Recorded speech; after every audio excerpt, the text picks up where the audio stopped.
Ibu Bapak, saya mohon maaf membelakangi Bapak ya. Assalamualaikum warahmatullahi wabarakatuh. Waalaikumsalam warahmatullahi wabarakatuh. Shalom, Om Swastiastu, Namo Buddhaya, salam kebajikan, merdeka. Merdeka.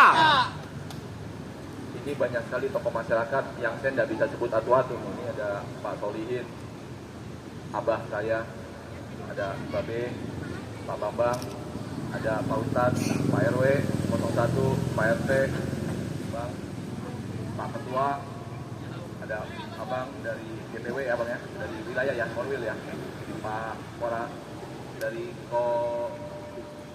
Koramil, ya Pak Binsa, dan abang-abang semua.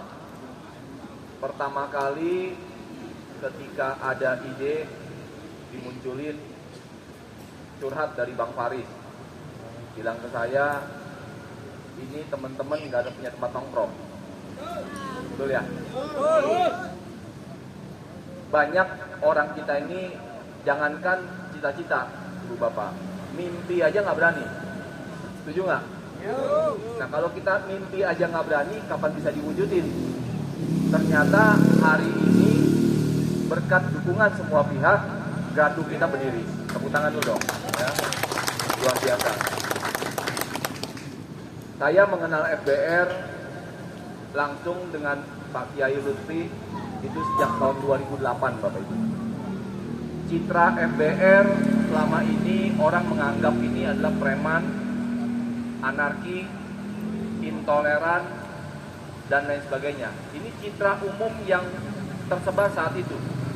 Jadi teman-teman saya ketika saya punya kawan FBR bisik-bisik, Kevin jangan deket-deket, nanti citranya nempel sama kamu.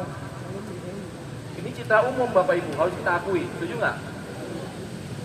Namun ketika saya bersahabat, saya ketemu, saya bergaul sama teman-teman FBR, citra itu nggak seperti itu Bapak Ibu. Itu citra itu pandangan orang, tapi kenyataannya tidak demikian. Saya justru di tahun 2008 banyak dibela sama FBR.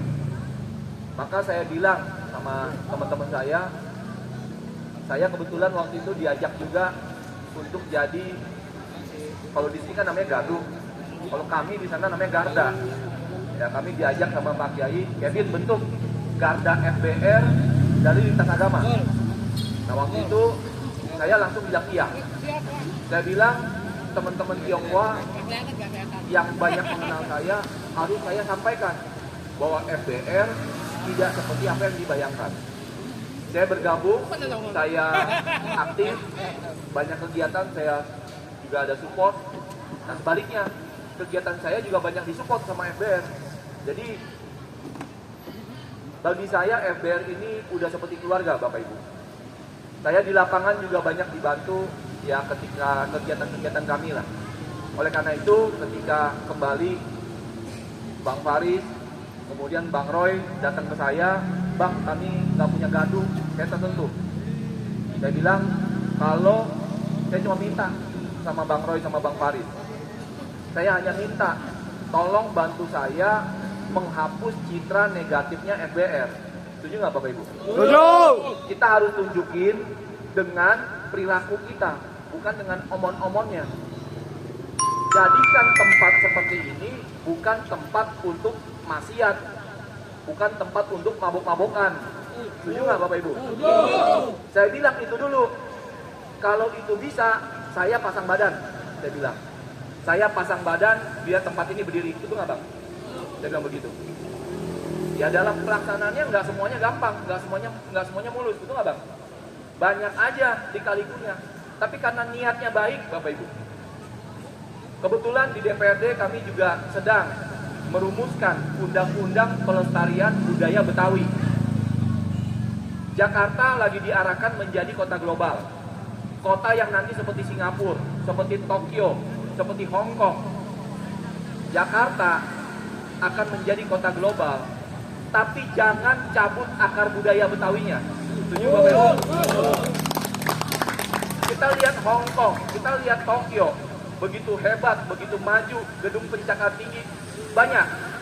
tapi tetap orang kalau pakai kimono bangga. Betul nggak? Orang makan sushi bangga. Nah kita, Jakarta, saya bilang, boleh kita bangun tiang yang tinggi, tapi akar kita juga harus kuat. Akarnya apa? Budaya. Budaya apa? Betawi. Maka saya bilang sama abang, bang boleh nggak? Jangan cuma gardu. Kita dirikan sanggar budaya Betawi. Setuju? Setuju. Cuma 8 orang yang tepuk tangan. Setuju apa kagak? Nah, tepuk tangan yang banyak dong. Biar sampai kantor lurah denger. Tepuk tangan lagi, yuk lebih kencang. Ayo sampai camat juga dengar. Ya, setuju nggak Bapak Ibu? Oleh karena itu, MBR punya tanggung jawab yang besar juga untuk melestarikan kebudayaan Betawi kepada generasi kita. Anak-anak muda boleh tahu gadget, tahu HP, tahu medsos, tahu AI, boleh. Tapi dia harus bangga kalau ngomong Betawinya. Setuju nggak? Kalau makan, jangan abang, aneh aja suka jengkol. Ya, Ana makan jengkol paling enak itu ya makanannya di Betawi. Setuju nggak Bapak Ibu? Dibikin semur. Nah yang kayak gini-gini harus kita populerkan kepada generasi muda kita. Jadi saya bilang, bang kalau setuju, jangan cuma gardu, kita bikin sanggar budaya Betawi. Kenapa? Karena kami di Dewan juga sedang merumuskan lembaga adat Betawi dengan kegiatan pelestarian kebudayaan Betawi. Bentuk kegiatannya apa? Bisa kesenian, bisa olahraga, pencaksilat, bisa tari, bisa lagu, bisa kuliner Bapak Ibu.